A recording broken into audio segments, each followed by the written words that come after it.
Hello and welcome everybody to this exciting World Food Program Innovation Pitch Night.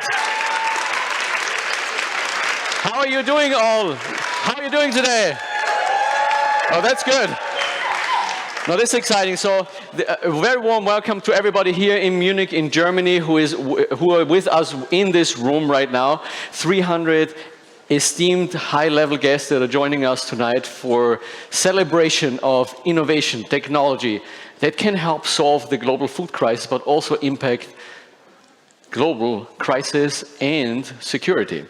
This is also why it's an official side event of the Munich Security Conference again this year, and as well an event of the YPO Europe 1 chapter. So welcome everybody here in the room and also online. Hi.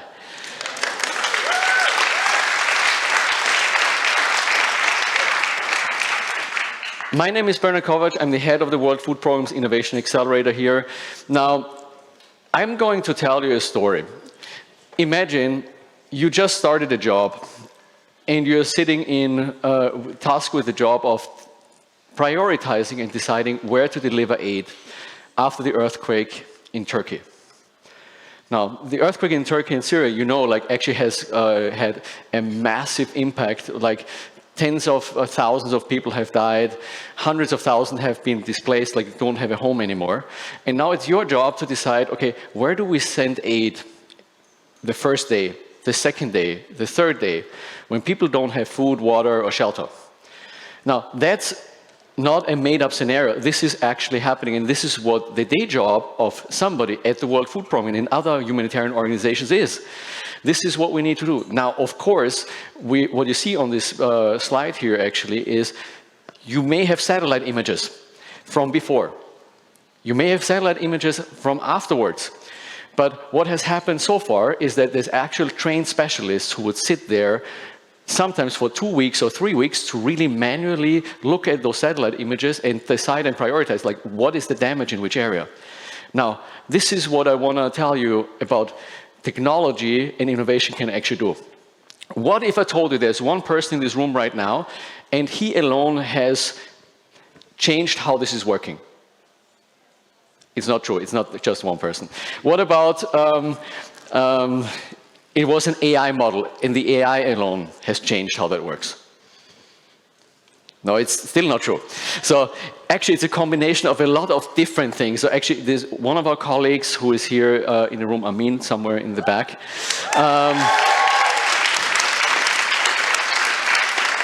He has worked also with another colleague, Fiona, and actually a team from Google AI, Google Research, on automating building detection damage assessments. And this has actually been used right now in Turkey to help identify, like, where are the hotspots, where's more destruction, where's less destruction. And like, this is something that has gone down from like something that takes 2 to 3 weeks. All of a sudden now it can be done in, you know, almost 24 hours. And this is something that shows you the power of technology, because think about this, knowing where people are, who needs help at the right time, when you actually need to make those decisions, that can make a real difference for the people that are suffering in this kind of situations. And that wouldn't have been possible without technology. Now, that's the type of thing that we are dealing with at the World Food Program Innovation Accelerator. Now, I'm not going to talk a lot about global food security because our chief economist, Arif Husain, he's a great storyteller, he's going to talk about that. But the fact is, there's about 350 million acutely hungry people right now. In simpler terms, it means like 350 million people marching towards starvation, which is exacerbated by wars, COVID-19, by the climate change, and also inflation. Now, if you take all of that combined, all of this is actually making the situation in the world actually right now a lot worse. So what's our response? Well, you could actually ask for more money, but there also is a room for, and this is why we are here, innovation. Now, the World Food Program, if you don't know us, it's the world's leading organization saving lives and changing lives, reaching about 160 million people in 120 countries and territories. World Food Program is also the Nobel Peace Prize laureate of 2020. Now, this is what we do as World Food Program Innovation Accelerator to actually make our work and the work of partners more effective, more efficient, and help contribute towards a world without hunger. Now, if you're following us online and if you're here, the only allowed use of smartphones is tweet, LinkedIn, share with your friends on WhatsApp that you're doing, having an exciting time about exciting startups. And so it's use hashtag disrupt hunger. So if you have to remember it, disrupt hunger. So like it's not that complicated. We're gonna check if any of you who is on Twitter, we're gonna check if you actually tweeted by the end of this event. Now, a bit of background about the Innovation Accelerator of the World Food Program. We're identifying, supporting, and scaling disruptive innovations that can help us disrupt global hunger, as well as achieving other sustainable development goals. And we couldn't do this work without our long-term partners that are funding us in this case. So it's the German government, so it's BMZ, the Federal Foreign Office, in the Free State of Bavaria, the Ministry of Agriculture, Forestry and Nutrition, USAID, and also Luxembourg. Now, this is one of those elements where how do we do this type of work? It, of course, is a daunting task to actually think that you could use that, but we actually embarked on this journey in 2015 to do that. I would be remiss to say that by now we're not only running the WFP Accelerator program, which now also involves a scaling program for the best startups, a network across WFP, but we also work on innovative finance, the venture platform, or like what we call frontier innovations on AI blockchain. The element on what we call SDGX acceleration is all the work we're doing together with partners or for partners, where it's about how can we actually open source the knowledge, how can we get others to replicate what we're doing, like working with startups, working with ventures in other fields like primary healthcare, vaccine delivery, gender equality, climate change, you name it. And like this is, and the last piece is about what we call global accelerator platform, where we want to tap into other global areas of innovation ecosystems, as well as working through partners and influencing them, like with the World Economic Forum, with Google, or the Young Presidents Organization. Now, what you're going to witness here today, and this is what, for us, the logic of why we're doing the work that we're doing, you see here on the slide. We're looking for innovations globally. The best teams, so typically out of like, between 500 and 1,000 teams, we invite to a so-called innovation bootcamp that actually is the big pitch event that you're actually seeing here. And then the best, again, from that, go on in what we call sprint program, where we typically provide up to $100,000 of equity-free funding, grant funding, hands-on support through our team, and also connections to partners and our World Food Program field office. And the best, again, go into scaling. Now, you might say, can this work? Can these types of innovations actually make a difference at scale? And we just did the latest round of actually asking all the ventures and startups, like, what has been the impact that you have achieved for hungry people, for people suffering from, like not having access to proper vaccinations and so on and so forth. And I'm really happy to tell you that in the latest tally, like, we actually see that the innovations have positively impacted the lives of about 37 million people already last year, which is almost fourfold than the year before.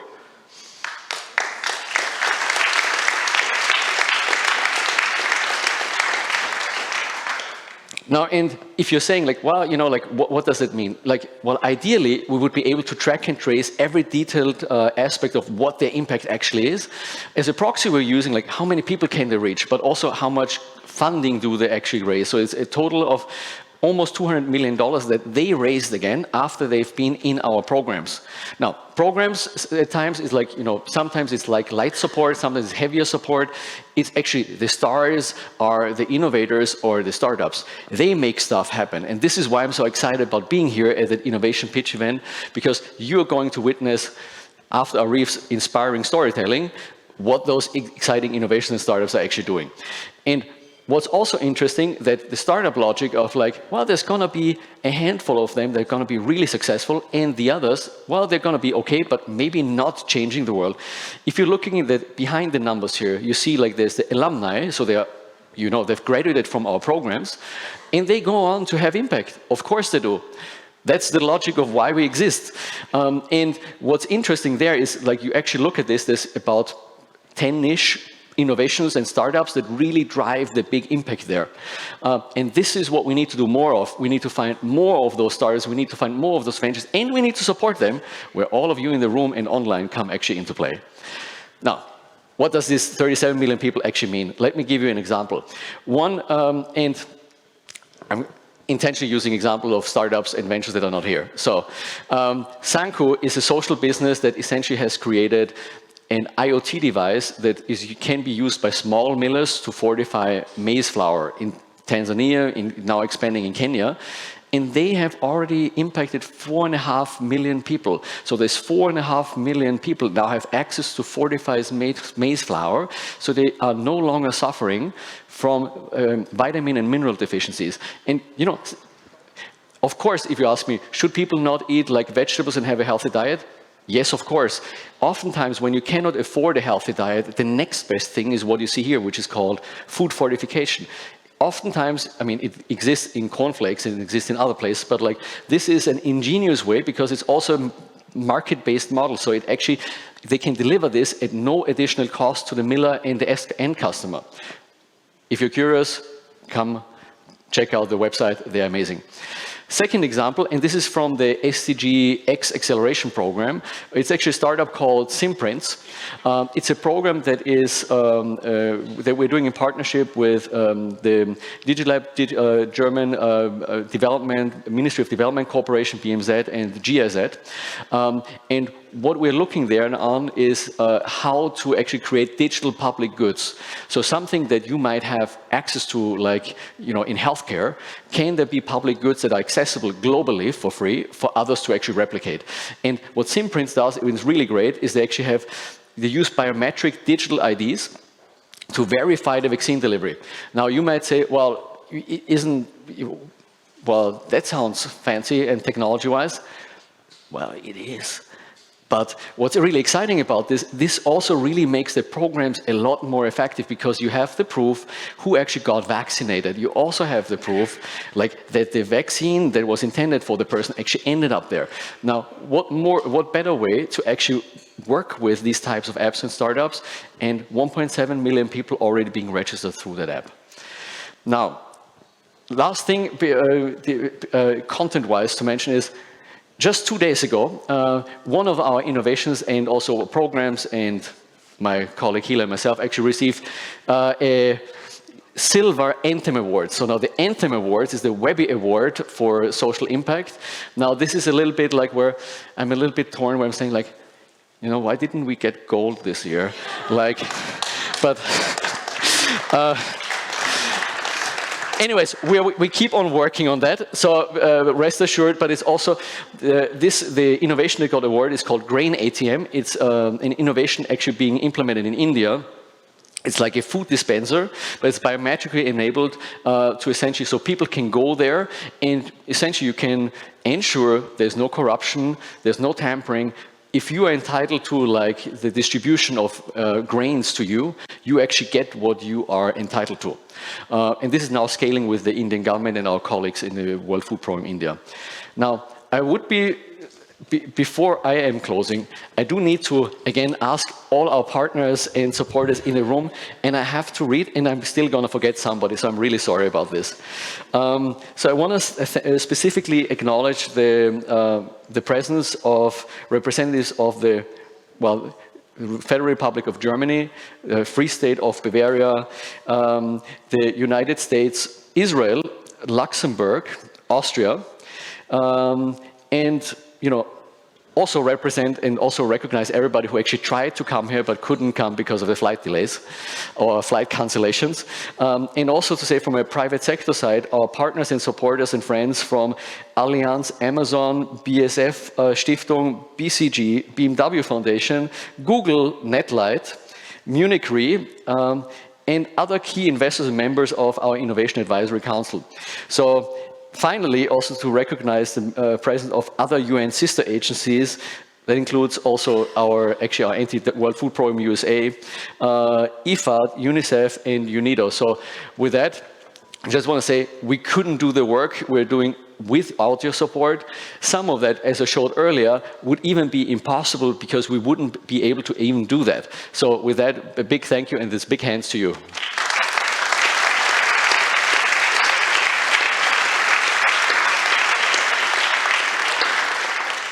Now, the last thing. So one thing that I'm really proud of, and like you may have seen this, so share the meal is also in a way, so we're closing the earthquake narrative.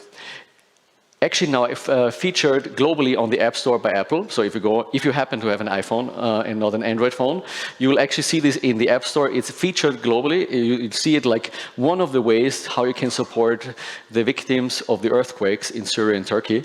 Now you can share $80 or 70 euro cents. Just one tap can feed a child for a day. And 173 million meals have been shared so far.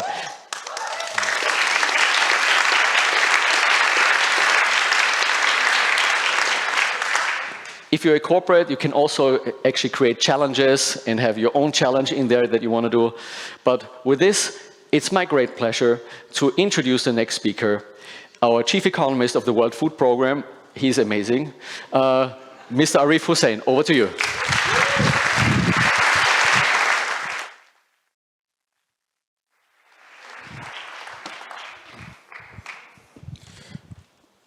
Hi, guys. Really happy to be here. And I think last time I was here was about 4 years ago, so this is after COVID. And for me, this is really important. Why? Because you have a mix of people which come from different parts of the world, but also from different sectors, the government, private sector, academia, students, young and old, to solve a common problem. So the focus is on the problem. And what is the problem? 21st century, 828 million people go to bed hungry every single day.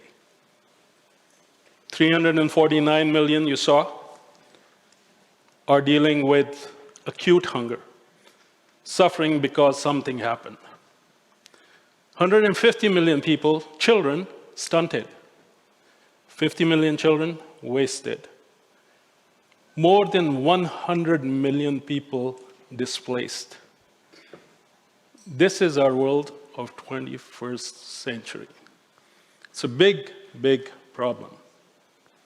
And I think if we're going to do something about this, we truly better understand that problem. Okay? After we have understood the problem, remember, poverty and hunger, these are outcomes. People are poor, people are hungry because of a reason. So if you're going to get out of hunger, you got to solve the reasons. Right? Common sense. You must solve the reasons. Okay? Let's talk about the reasons. By far, the biggest reason of people suffering in pretty much all continents, almost all continents of the world, is because of conflict and because of climate change. Okay? Those are the two big C's. We had the third one, which was COVID, but it's getting better. But those are the three C's or two C's which we need to sort out. The second thing is that if we are going to solve hunger or the reasons for hunger, not one entity, not one single entity can do that. You need governments, you need the political will, you need technicians, you need money, and nobody has all of these things in one place, right? So partnerships are not about, oh, it's nice to work with you. Partnerships are about, because if we don't partner, I cannot do my job.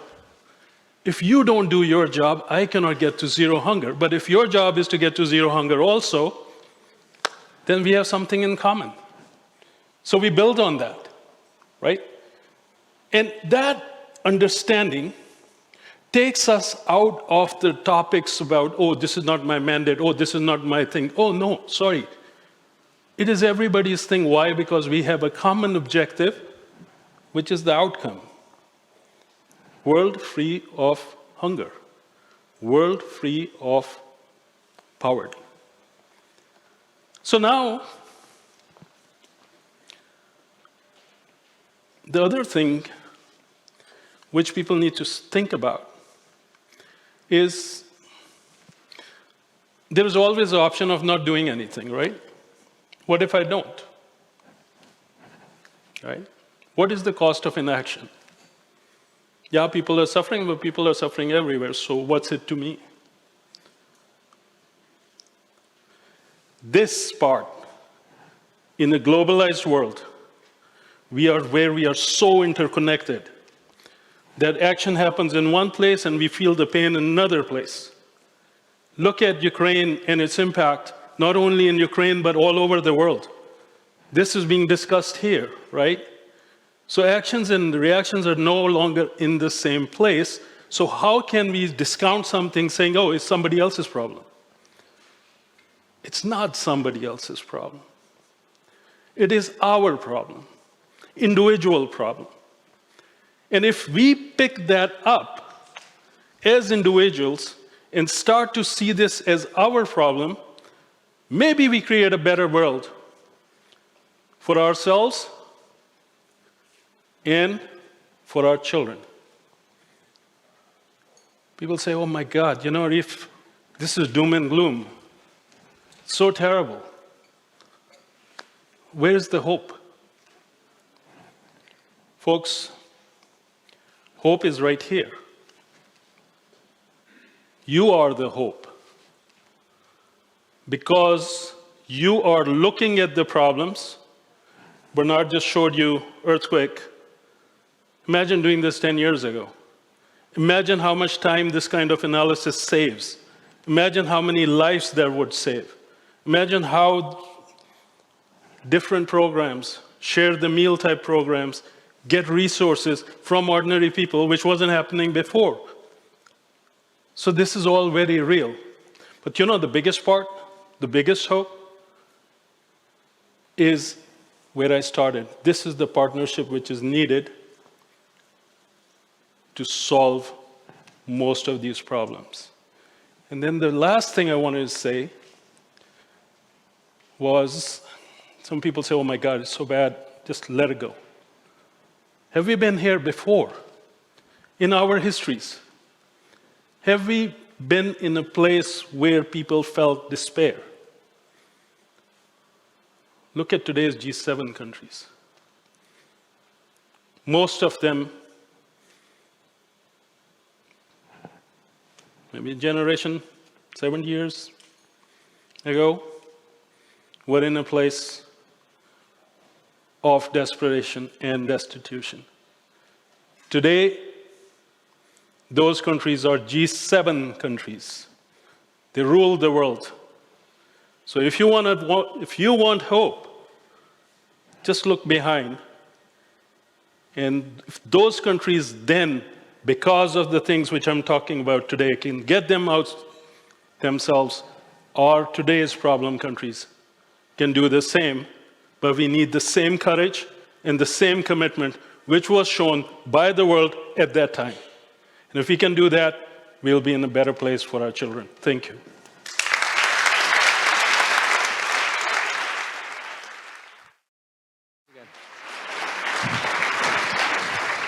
Thanks again, Arif. Yeah, we probably won't call you Dr. Doom, but maybe Dr. Hope. But it's an amazing one, always to listen to you, so thank you very much. So it's my great pleasure now to hand over to my colleague, Regina Schmidt, who is head of SDG Acceleration, who is going to guide you through the rest of the program. Regina, over to you.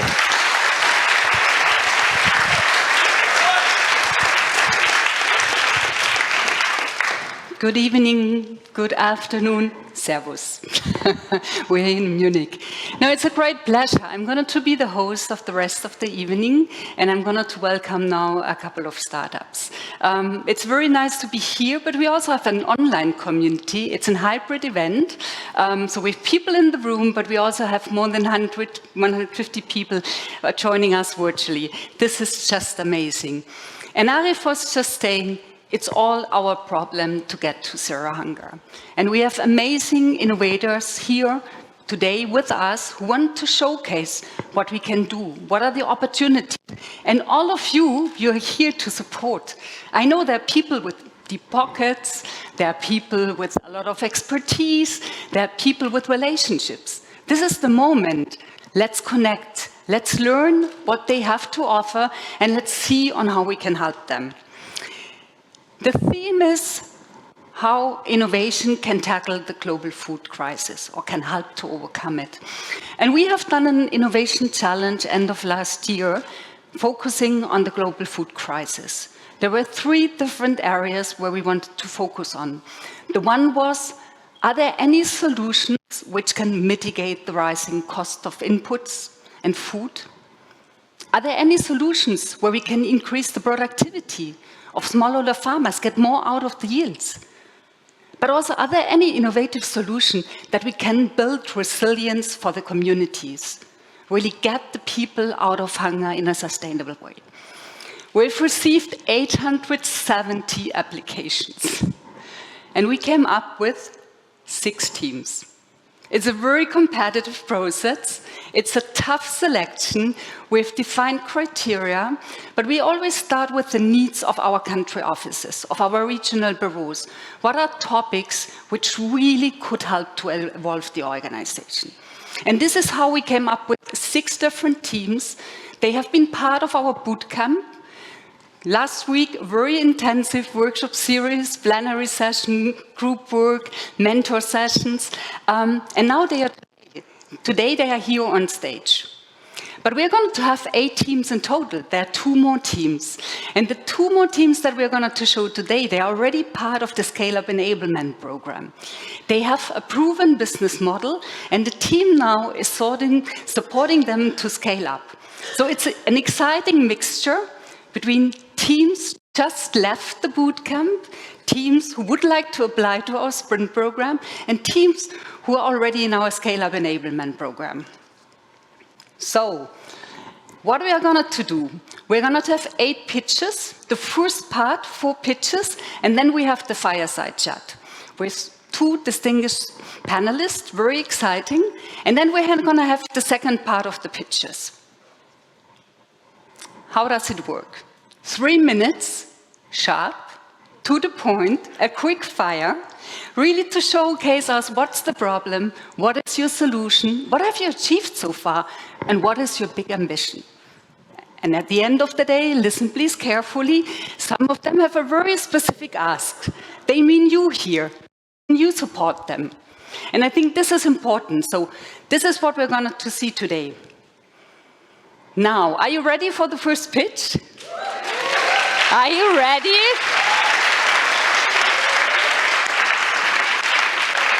And this means now I'm welcoming on stage Pelkins Ajanoh. He's from the project CassVita, and he's supporting us. He's working together with our country office in Cameroon. Pelkins, the stage is yours.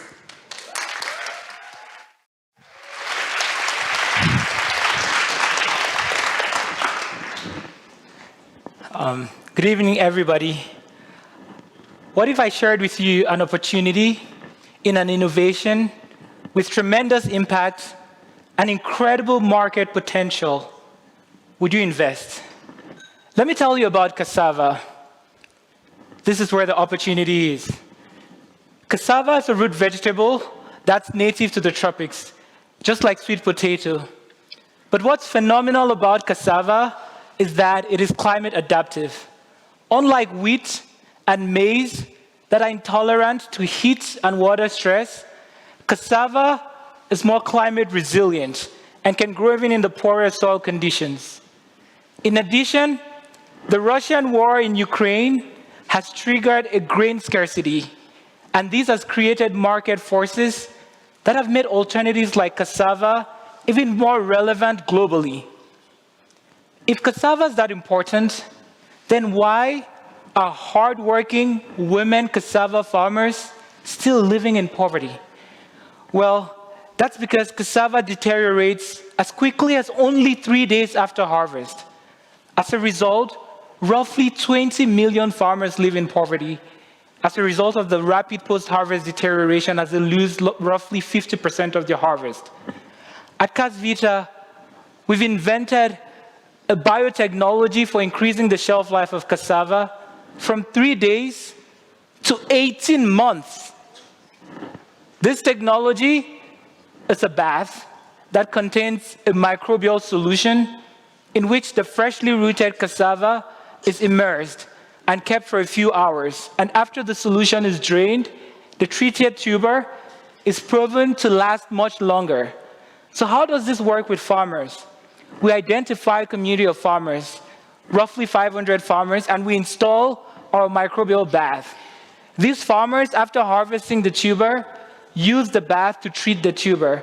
And then we purchase the treated cassava.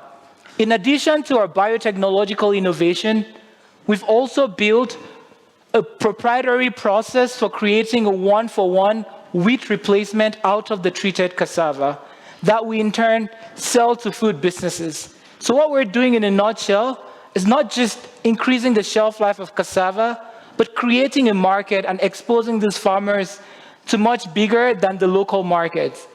So far, we've been able to sell our products and generate over $300,000 in revenue and sell over 200 tons annually. By using our technology in a community of over 1,000 farmers, we've seen their incomes increase by as much as 400%. 95% of our farmers are women. And by increasing their earnings, we're closing the gender wage gap, giving these women power and authority in their homes and in their communities. In the next 2 years, we're looking to scale this technology to reach 10,000 farmers, and we're working with the World Food Program to identify some of these farming communities. With the cassava that's been sourced from these farmers, we're looking to grow our processing capacity to 10,000 tons. This is going to enable us to deliver on contracts worth roughly $5 million with multinationals like Nestle. To do this, we're raising $3 million. So if you're a food business that's trying to move towards climate adaptive alternatives, or is trying to partner with our technology, we're inviting you to join us on this journey. If you're just an investor looking to find an opportunity with tremendous impact, we invite you to join us as we leverage proprietary technology to create prosperity for smallholder farmers. Thank you very much.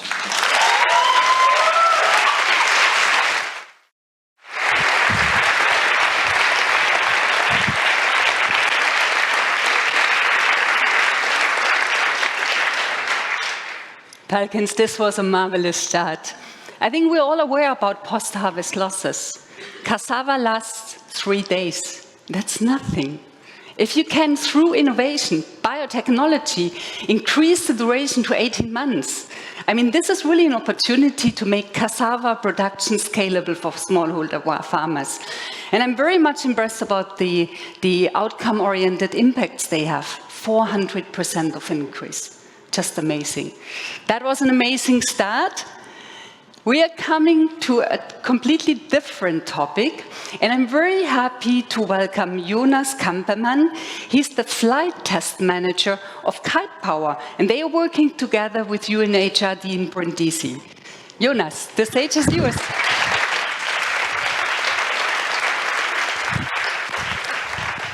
Well, thanks, and good evening, everybody. So I want to ask you first, who of you used electricity today? Well, I guess all of us do. We have a smartphone, we have a laptop, we have light in this room. But then, even for the most basic needs, like preparing your food, you need electricity. And then imagine you're living in a refugee camp, and 90% of the people in refugee camps currently have little to no access to electricity. We at Kitepower want to suggest a solution. So we are producing electricity. But we are producing it with a big kite. And you might have been flying a kite in like your childhood or something. But we are not talking about like a small kite. We are talking about a really big kite. So we can generate 100 kilowatt with this version of Kitepower. That is 30,000 people in a refugee camp that you can supply with electricity daily. And even though this is a big system, it all fits in one container.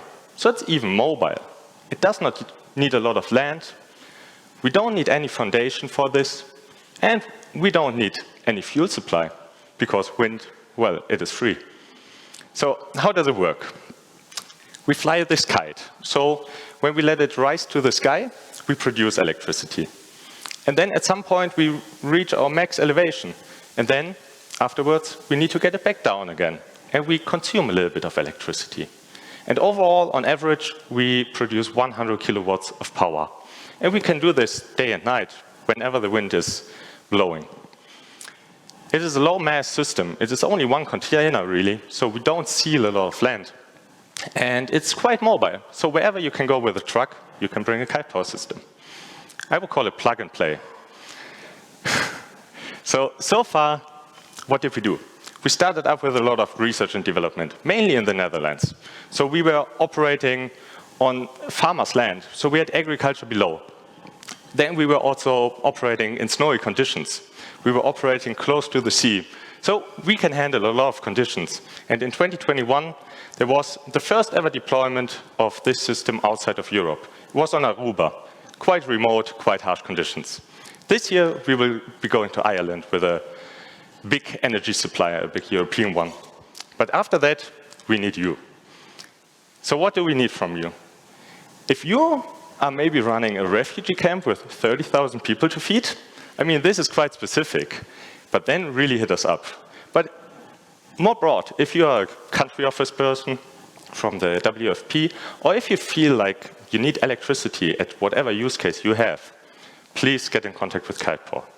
And also, we offer a great investment opportunity. So we are looking to develop this system to the full extent and then scale up. So please reach out and help us on our mission to decarbonize the electricity generation and therefore disrupt hunger. Thank you.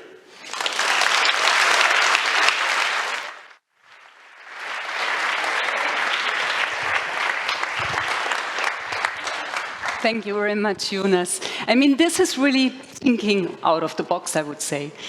Generating electricity for communities by flying kites.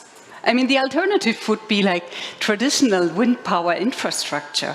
And you've heard the figures. On a daily basis, you could have energy for 30,000 refugees. It's just impressive. It's simple, it's cheap, it's easy to plug. I would say the sky is the limit, huh? And we are coming to the next one. The next one, I'm very happy to welcome Mukami Gitau. She's from the projects Care to Agro, and she will tell you from which country. Mukami, please come ahead.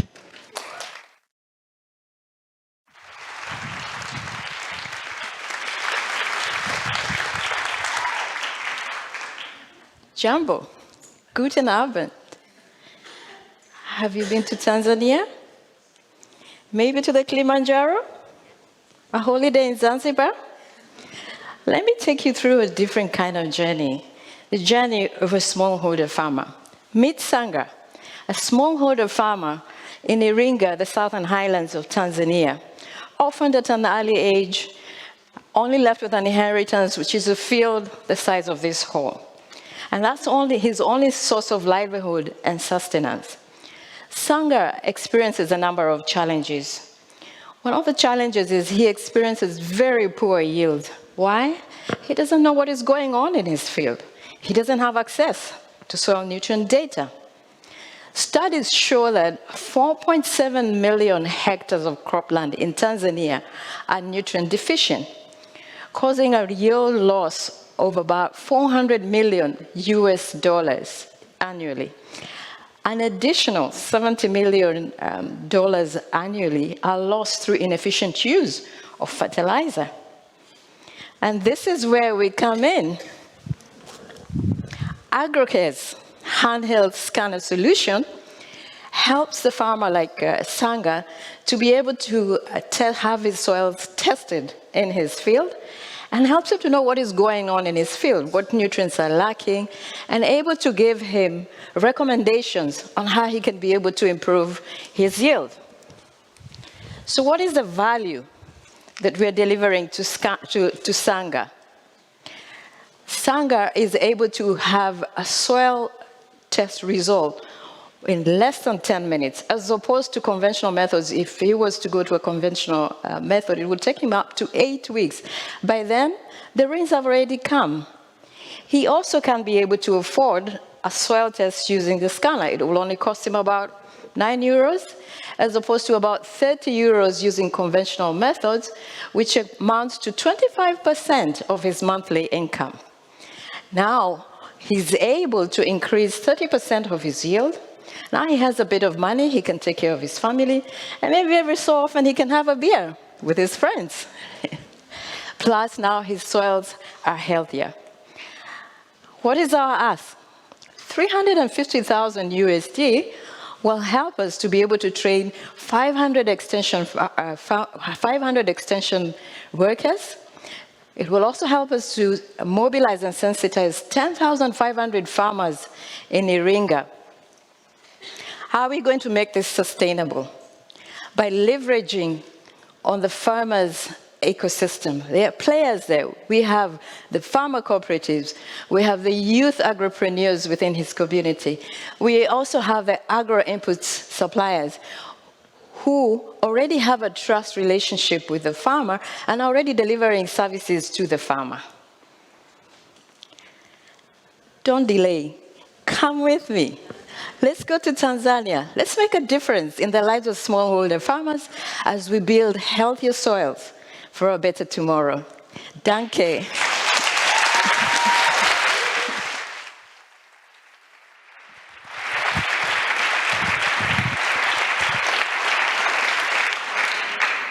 Thank you very much, Mukami. Sometimes it's really about having the right data, the right information at the right time. But many smallholder farmers don't have basic data about their soil. They don't have any information about the fertility, about nutrient data, so they cannot make informed decisions. And this is a moment, let's say, where they can do on the ground, on the spot, monitor the soil to understand what is happening and which fertilizer they need, or which action they have to take. So it's a very strong solution. So far, you have seen 3 external startups. So these are for-profit companies, non-profit companies. But now we're going to have WFP innovation teams. So what we have is a mixture of, on the one hand, with internal innovators, but we also have external innovators. And the next team, it's a team from the supply chain division who are working on an innovation, and they would like to showcase it. And I'm very happy to welcome Franco Peschiera from the Global Upstream Planning Team.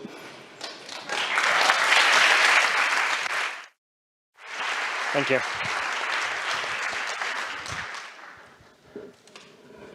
Let's talk about shipping containers.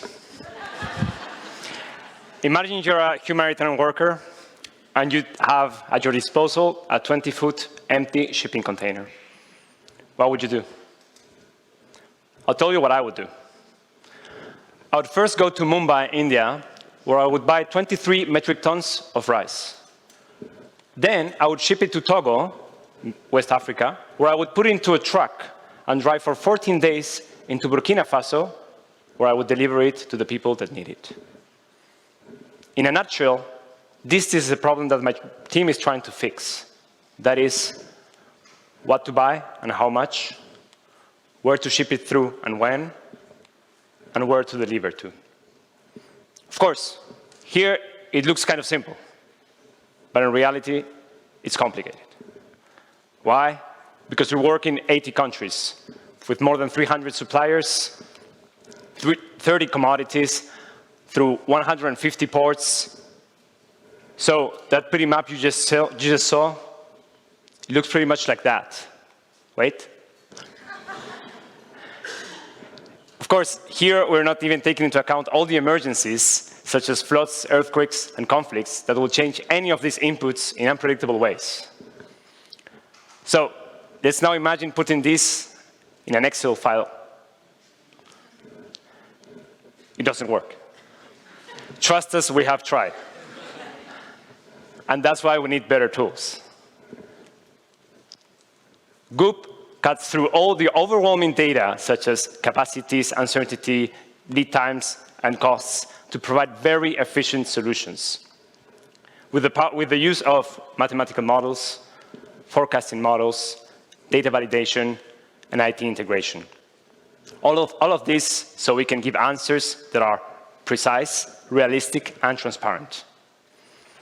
But most importantly, so we can give more food with the same amount of funding, with efficiency gains that can be translated into 10 extra containers a day, which is roughly equivalent to 1 million meals per day, every day. So what are we waiting for? Well, we aren't. We're already optimizing the sourcing of vegetable oil in East Africa. We're working to maximize the capacity of SNF suppliers and many other projects. But for the scale-up, we need your help. We need to expand our team from 2 to 6 people, mainly data scientists, supply chain planners. And we also need more problems to solve with Goop. So if you're a country office, regional bureau, even a headquarters unit, please reach out. Finally, let's go back to Burkina Faso, where the people we serve are waiting for those extra containers to arrive. Today, they didn't get them. With your support and our tools, let's work for them to arrive tomorrow. Thank you.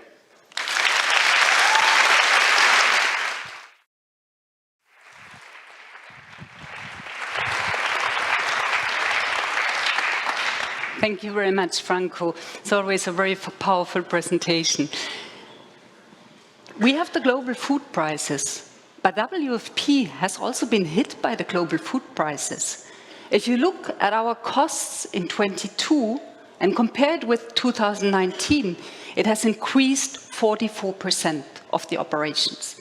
That's significant, which means you just have less possibility to serve the same amount of people. This means efficiency is extremely important for us. And you've seen it, 1 container. I mean, how many more meals could we serve? It's so important that not only, let's say, we need to improve permanently on the efficiency side and really to get more out of our operation. And that's an amazing tool in order to do that. That was already the first part of the pitches. And now we're going to move to the Fireside Chat. And I'm very happy to welcome my colleague Hila Cohen on the stage. She will be the moderator from the Fireside Chat. She is the Chief of Staff and Head of Business Development of the Accelerator. Hila, the stage is yours. Hi, everyone. Hi, everyone. Good evening. Hi, everyone online. Please remember to still share your thoughts on the pitch event online. Use hashtag #DisruptHunger. You can follow us at WFP Innovation or follow us with WFP Innovation Accelerator on LinkedIn. I'd like to invite both my distinguished speakers on stage. So Ms. Sandra Rowe, if you can join me, and also Ambassador Joachim Bleicher. Thank you.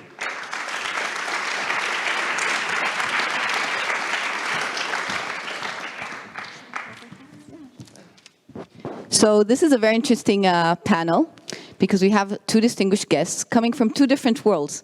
And I think what we see this evening throughout that we're connecting the dots. So this is another part of connecting the dots. So before I explain how we will do this fireside chat, we will start with a round of introductions. So Ambassador, could you introduce yourself, please? Yes. Does it work already? Yes. Great. I'm Joachim Bleicher. Since last September, I'm the German permanent representative with the international organizations in Rome. So also working with WFP, of course, there. And we appreciate the support of Germany to WFP as a whole, and also to the accelerator itself. Thank you so much. And now, Sandra, over to you. Hello, everyone, and greetings to everyone online. I've listened to this event many times online. I'm so delighted to be in the room. The energy is fantastic. I'm Sandra Rowe, the CEO of the Global Blockchain Business Council. I'm actually a former banker. Please don't throw anything at me. For-profit turned nonprofit, focusing on how can we use technology to enable creating solutions that actually help society. And for me, it's been looking at blockchain technology and everything digitizing and trying to figure out what could we do there. And I've spent the last 10 years looking at this space. So this is a fireside chat. So this is going to be a short conversation, but an important one, and it'll have two parts. In the first part, I'll ask each of the speakers a specific question linked to their world, and then I will ask them at the end, in our lightning round, a quick question that they can share their insights about. So Ambassador, I'd like to start with you first, please. So my question to you is, we see the global food crisis. We had our Chief Economist, Mr. Arif Husain, share important insights. I'd like to hear more about what are the thoughts of Germany on the food crisis, but also I'd like to hear about what you think is the role of innovation as we address this global crisis. Yes, thank you very much. I think we are in a time of unprecedented crisis. We've seen the numbers on the screen up there, and this is really scaring. Of course, we all know the reasons. It's conflicts, it's climate change. It's, of course, coping with the pandemic, or what was resulting from the pandemic's disrupted supply chains, inflation. All these problems are there. And we have a wonderful program. We have the 2030 agenda. We have SDG 2, zero hunger, as a goal. But what we see is that since 2015, up until now, the number of hungry people has not decreased, but rather increased in the last few years considerably. So we are really off track on that point. And I think this is why we really have to focus our efforts. Even before the Russian war of aggression in Ukraine, before it aggravated the already existing crisis, global food security was a big priority for the German government, also in its capacity as G7 presidency last year. And as a reaction to the deteriorating situation in 2022, last year, Germany expanded, we expanded our funding for global food security by 45%, up to 1.7 million, just a billion euros just for WFP. And obviously, the fact that roughly 350 million people face acute food insecurity right now, and roughly 1 million people is fighting against starvation right now. It's clear that this requires an unprecedented response. At the same time, it's very challenging to finance all this. Most countries, including most donor countries, had enormous expenses during the COVID pandemic. And then additionally came Russia's war against Ukraine, really increasing the defense budgets of many, many countries, and especially major donors. So this certainly will have consequences for our ability to meet the challenges of humanitarian needs. And with this in mind, innovation becomes really important, because really innovation helps us to make assistance faster, safer, but also much more effective. And of course, be it in the field of production or processing or finance or avoiding waste, innovation allows us to concentrate really the help there where it's needed most. And since climate change is really the biggest challenge for the future foreseeable, of course, conflicts are also a big challenge, but they are man-made. I mean, we can have the hope that we can solve this or that conflict, but climate change is coming and will get worse in the coming years at least. Therefore, we think this area, fighting climate change, tackling the effects of climate change, is very important. And one very important tool is anticipatory action, meaning that we have to act before the crisis really hits. And we can mainstream this approach throughout the humanitarian system. And their innovations will be particularly effective and sustainable solutions to the food crisis if they can address complementary challenges across humanitarian assistance, development aid, and peace-building efforts, like the humanitarian assistance peace nexus, development and peace-building peace nexus. And this is, I think, why this event is so important. It really brings together experts and founders and government officials, and we can all try together to cope with the challenges we are facing. Thank you so much for those insights, and it's really impressive to see, even in this room tonight, how many different people we have here. We have people from the private sector, from the public sector, the startups themselves, the innovators, our team, and other actors who really want to create impact together. And so this brings me to you, Sandra. You know, you're part of the GBBC. You are also personally, I think, like a global connector. So I just wanted to ask, how, with all the different actors that we have in the room, how do you see the role of blockchain to connect the dots, to solve some of these challenges? So if you can give us a general overview, and also if there's one innovation that is close to your heart that you'd like to share. Sure. I'm going to share just a general overview, and then I will share a specific example. So unlike any other technology I've ever seen, this is a collaborative technology. It's what people often call a team sport. If you try to build something on your own and expect people just to come, really doesn't work most of the time. And that means you have to work with stakeholders and people that you have not worked with before. This has been actually very difficult watching this with some of the for-profits that don't generally like to work with their competitors. They're now realizing they actually should work with their competitors at a certain level, because that collaboration allows the sharing of infrastructure.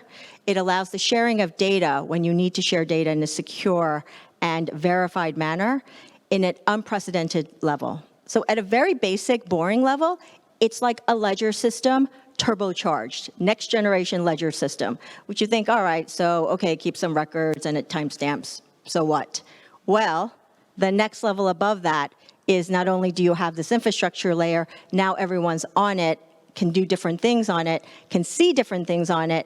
You now also then overlay potentially automated processes, whether it's a contract or an action or the supply chain example that just was announced or given earlier. You can then, on top of that, digital money. And that's the piece, when you overlay all these layers and applications, it gets super exciting. So let me get to the example. And it's really hard for me to say this happened a year ago, because we're coming up on a year now, the Ukraine situation. Everyone was shocked. The crypto community, the blockchain community was shocked. And guess what? For the first time in history, you had, without any real formal organization, small pods of people all over the world connected to ask the central bank of Ukraine to say, hey, would you consider opening up 5 digital wallets and letting us donate directly to it? Do you know it raised over $100 million? There's a tracker you can actually go find if you're interested. And on top of that, the average ticket size or donation size was $200. Think about that. Over $100 million was raised within a matter of a few weeks, month, because a sole purpose of people power. People rallied around a mission, we have to help Ukraine somehow. Now, to me, the next generation part of this, because that was a green shoot of the power of people coming together, is how do you then have full-blown transparency, where it's 360 degrees, where you not only do you know that the money went to the central bank and the government, but what did they actually use with that money? To me, when we get to that full circle, we're going to unlock a lot of not only accountability, but potential to collaborate at a level we've not seen. because people will trust that system even more and would want to lean in even more. I think that's incredibly important. There's a few blockchain fans in the audience. And thank you so much for those insights, Sandra. And we also have some joint work together, which is also very exciting. And we look forward to that. So now let's go to the lightning round. So Ambassador, this is your second pitch event with us. Sandra, you've seen many pitch events in your past with us and with other innovators as well.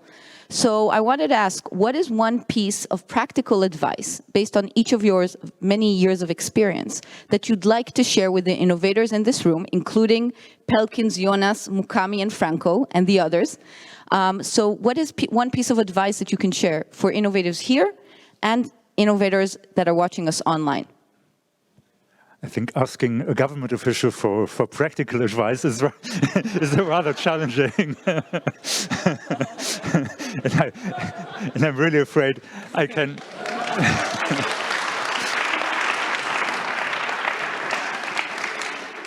I can only repeat what I think many people might have said here before.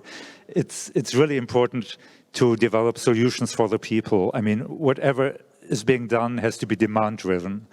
And of course, everybody should think big, but then should keep it simple. I mean, the simple solutions are the best ones, and they can be used in the field. And this is the most important thing, I guess. Thanks so much for that insight. Sandra, what about you?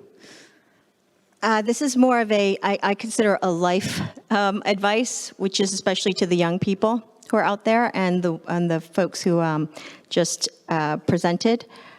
Relationships matter. And the people you meet, do not discount any single person you meet, because you never know if that person can be helpful to you one day, or you might be helpful to that person one day. That person has a network, you have a network, and leveraging each other's networks. I have been astonished in my career how many times people have come back into my life that dropped off from 10 years ago in a different world, and yet they're coming back now. And I think the more you can try to cultivate relationships, it will help not only whatever problem you're solving, but actually make you just a more aware person around dealing with different personalities and, frankly, just the beauty of humanity. Thank you so much. What a nice way to end this fireside chat. So I'd like to thank both of our speakers. Thank you for your support to us, and thank you to the contribution to this panel. So I'll give now the floor back to Regina, and we look forward to 4 additional great pitches. Thanks so much.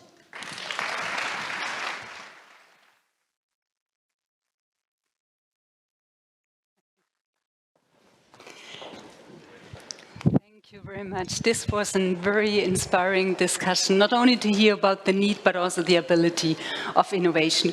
Before we move to the second part of the pitches, we would like to share with you a video which is, on the one hand, giving you a perspective of our work in the field and showcasing some of the innovations in our portfolio. The acceleration of already high food, fertilizer and fuel prices has triggered a global crisis that could drive millions more into extreme poverty, magnifying hunger and malnutrition, while threatening to raise the global humanitarian caseload to new highs and erase hard-won development gains.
because we have a second cohort with amazing people. And I'm very happy now to welcome on board the co-founder, Mustafa Abd Ellatif. He's from the project Eyouth, and they are cooperating together with our country office in Iraq and in Egypt. Mustafa, the stage is yours.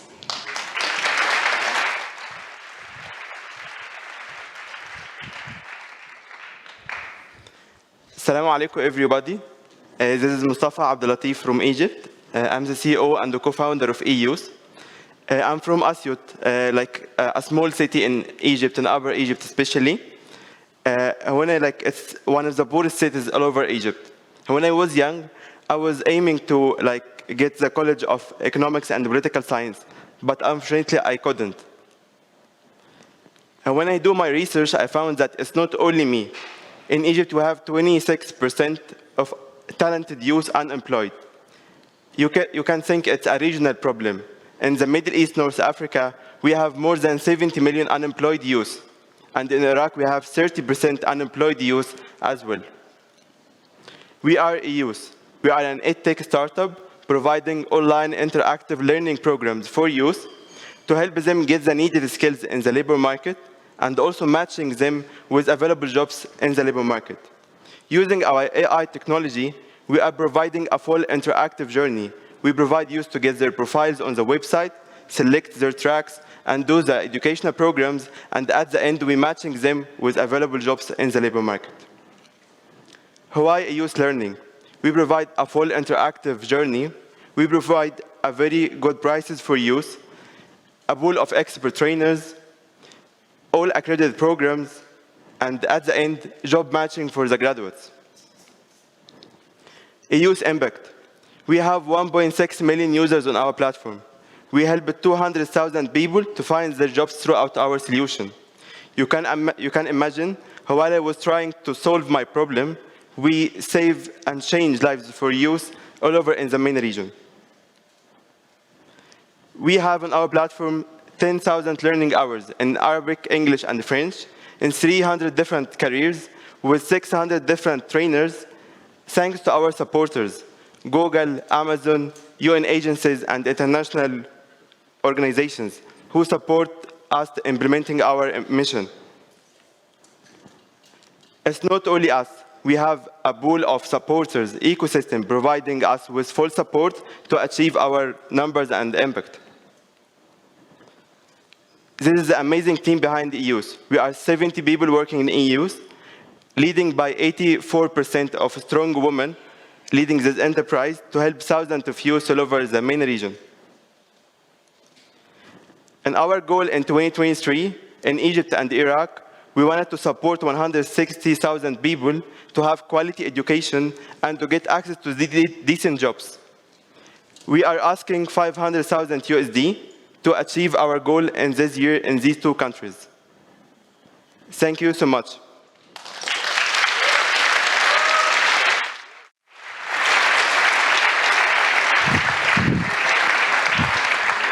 Mustafa, very, very well done. The Middle East has a pool of talented people, young people, 100 million. But I mean, look at the unemployment rate of the 55%. Every second is unemployed. Eyouth has developed the AI training and learning tool platform, which is really helping young people. I'm very impressed about their results. They have generated already 200,000 jobs for young people. I mean, imagine what they can do in many more countries. I'm very happy that we could connect them to the World Food Programme, and I'm curious to see what will be the next steps. And the next step on stage will be Bridget Malewezi. She's from Mother to Mothers, and she's the country director. Bridget, the stage is yours. Thank you so much.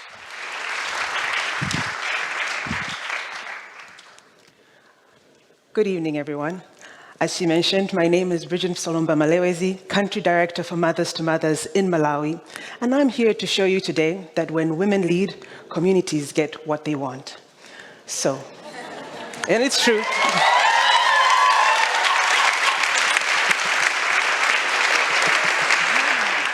So, this is Cabo Delgado, a province in Mozambique that has been plagued by violence and conflict. And it's a pressing emergency where 1 in 3 people are internally displaced. This conflict has exacerbated malnutrition and HIV. 45% of the children under 5 are chronically malnourished. 11% of the adults are living with HIV. Managing HIV and malnutrition is often time-consuming and complex. But there is hope. Meet Lena. Lena is a woman living with HIV. She has been trained and employed by Mothers to Mothers as a community health worker known as a mentor mother. Mentor Mothers is a model that we as Mothers to Mothers have developed where we hire and train women like Lena to provide health services, education, and support door to door in their communities, in health facilities, as well as remotely via e-services across 10 African countries. Since 2001, we have employed 12,000 mentor mothers like Lena, reaching 15 million people, and for the past 8 consecutive years, virtually eliminated the transmission of HIV from mother to baby, thus saving 2 million lives of women and children. The model is simple. One woman, like Lena, sharing her journey with others, and because mentor mothers like Lena are working in communities where they live, they're supporting communities where they understand intrinsically the challenges and experiences because those are their experiences as well. So, back to Cabo Delgado. We have employed 66 mentor mothers who have supported 200,000 people. But they tell us every single day that they need nutritional support. So, we have a model that is able to reach, care for, and link to care women and children and the most vulnerable and marginalized people. But we know we can do more beyond healthcare. We know that, if possible, if we could only add a holistic package that also addresses nutrition and food insecurity, what a wonderful transformation it would be. So, how are we going to do it? Well, with your help. With $1 million, we want to explore the development and rolling out of a comprehensive nutritional program that will be layered on top of our existing services, as you've seen. And that way, we'll be able to upskill our mentor mothers. We'll be also adding equipment, seeds, and growing community gardens. The focus will be on education, self-sufficiency, as well as sustainability. And what we want to do is to teach families to utilize their available resources that they have in their local communities, but also growing food gardens and potentially even earning some income from those gardens. Well, we want to do this in Cabo Delgado, but we won't stop there. We want to expand to all the countries that we're working in the sub-Saharan region, and we'll need $17 million to do that. So, one simple model, a powerful ripple effect of impact. I'm Bridget Malewezi. I'm Mothers to Mothers. And invest in me, because like I said, when women like me lead, the communities get what they need. Thank you very much.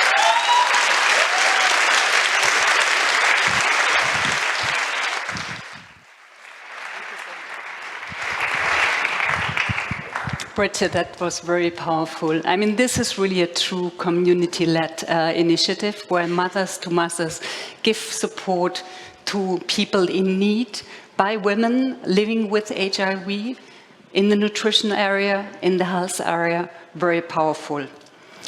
Now we're coming, these were the 6 teams from the bootcamp, and now we're moving to the scale-up enablement teams. And I'm very happy to welcome now on stage Nidhi Pant from Society for Society. Please, the stage is yours.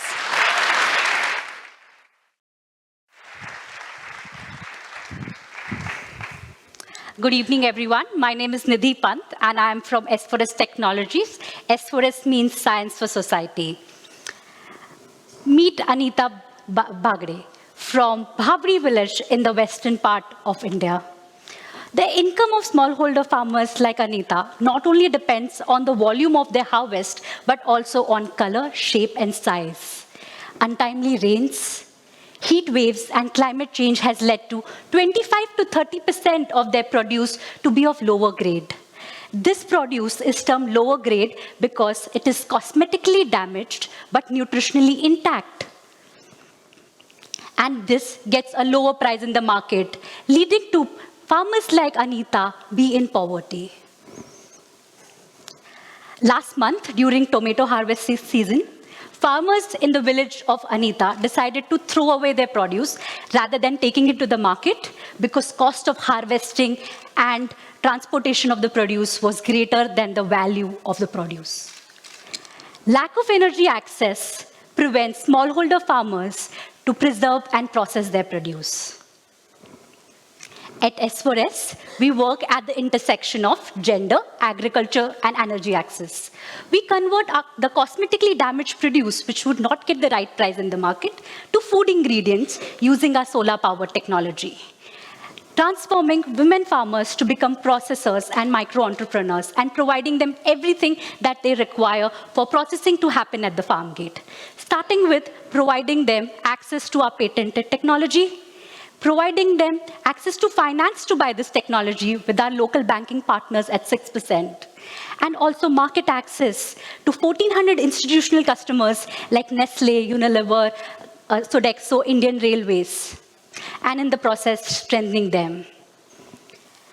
We work with 2,000 entrepreneurs and have provided $2.4 million of additional income annually to these women entrepreneurs. We work with 100,000 farmers in 250 villages and have provided $12 million worth of market access. And in this process, saved 60,000 tons of produce from getting wasted and 300,000 tons of produce from CO2 from entering the environment. With an annual revenue of $15 million, we break even and are moving towards profitability. In normal course of business, we can scale from 2,000 to 10,000 entrepreneurs in 3 years. But with your help, we want to go to 100,000 entrepreneurs and catalyzing $120 million of additional income for them. And for this, we require a revolving fund for $15 million that provides affordable financing to these women entrepreneurs. We also required market access worth 500,000 tons of produce and technologies that can help us provide technical assistance to these women farmers so that they can be climate resilient. I invite you to join us in this journey of helping women farmers come out of poverty and fight climate change, and in this process also reduce food wastage. Thank you.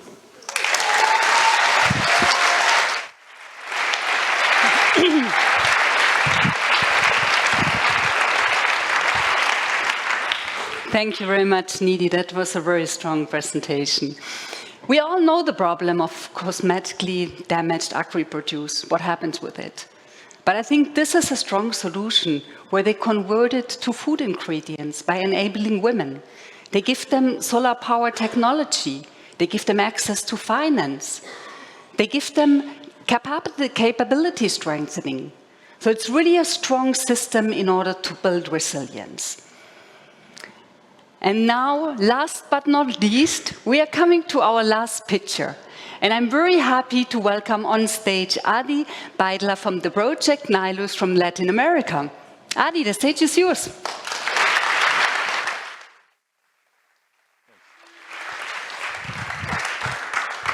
Hi, everyone. Did you know that being poor is more expensive than being rich? It's in fact 25% on average more expensive because when you are in food deserts, in low-income communities, you face two main challenges that make food and groceries more expensive. The first one is excessive intermediation. The poor state of the infrastructure drive logistic costs up, and therefore there is scant delivery in these areas. And the second reason is that the local convenience stores don't have access to credit because they are informal. So they themselves end up going to the retailers in middle-income areas and then resell at a margin in the low-income communities. This is a problem that affects over 2 billion people in the world. It is not only the mother of all injustices, it is the easiest way to perpetuate poverty. It is also a huge market opportunity to address the problem in a scalable and sustainable way from a financial standpoint. That's what we're doing at Nilus. We develop technology that allows us to group the orders of many families at the same time, thereby allowing us to access discounts based on volume through wholesale orders. We also save on the last mile logistic cost by grouping the orders and delivering in common pickup points, saving on the highest cost of the logistic. And finally, we rescue food that's at risk of being wasted. Over 30% of the world's food is wasted unnecessarily, but to us, that's an inexpensive source of products that then we channel for low-income people. We have over 800 delivery points in Mexico City and in Buenos Aires, Argentina. And so far, we have served over 450,000 people, to whom we represent savings on average of 24.7%. We have rescued over 3 million kilograms of food that we prevented from being wasted, thus generating a positive impact from an environmental standpoint on the world of almost 7,000 tons of CO2 equivalents because of the methane that the food that goes bad doesn't emit. We are a team that incubated the company at the Harvard Innovation Labs, and on top we brought in top talent from companies like Delivery Hero and Uber to help us scale our technology. Right now we're operating, as I said, in Mexico City and in Buenos Aires, and together with the United Nations World Food Program Innovation Accelerator, we're scaling to Peru, Colombia, and we hope to scale to Central America in the near future. And we hope to reach 8 million people by 2030. For that, we need $10 million that we're raising together with WFP. We hope we can do it together. Thank you very much.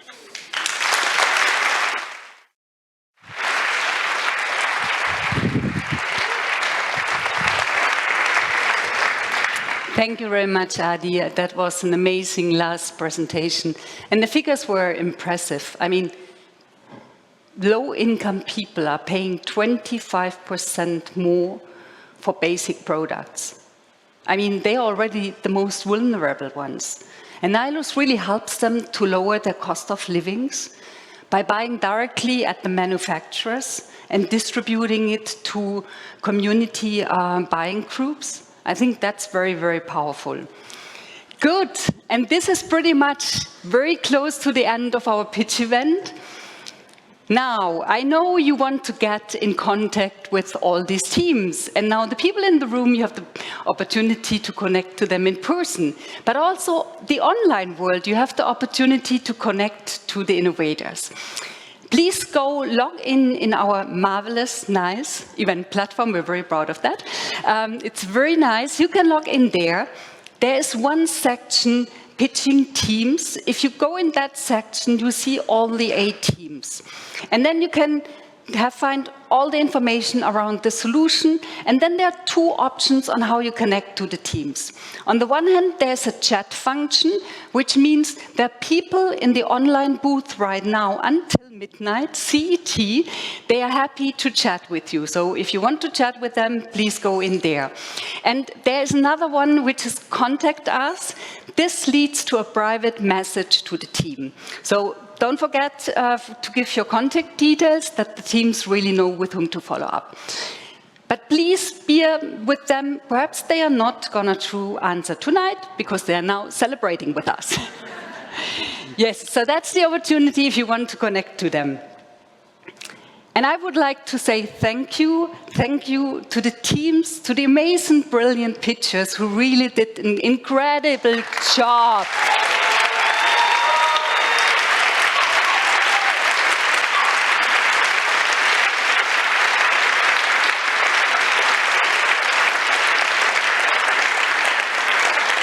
Exactly. And I would also like to say thank you for the facilitators and the mentors of the Bootcamp, because they helped, they worked with the teams in order to become where they have been today. And it was really a marvelous journey. So thanks a lot again.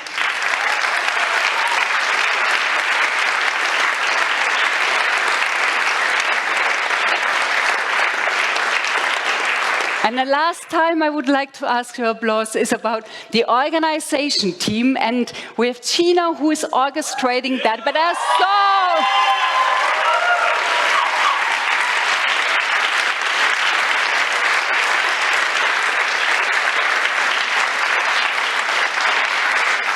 Now, there's so many people in front, but also behind the scene who make that party rock. It's just important to say that.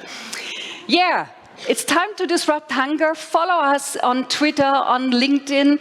And now I would like to take a picture with all the pictures, with the Fireside Chat guest, with the WFP representatives. Please come on stage.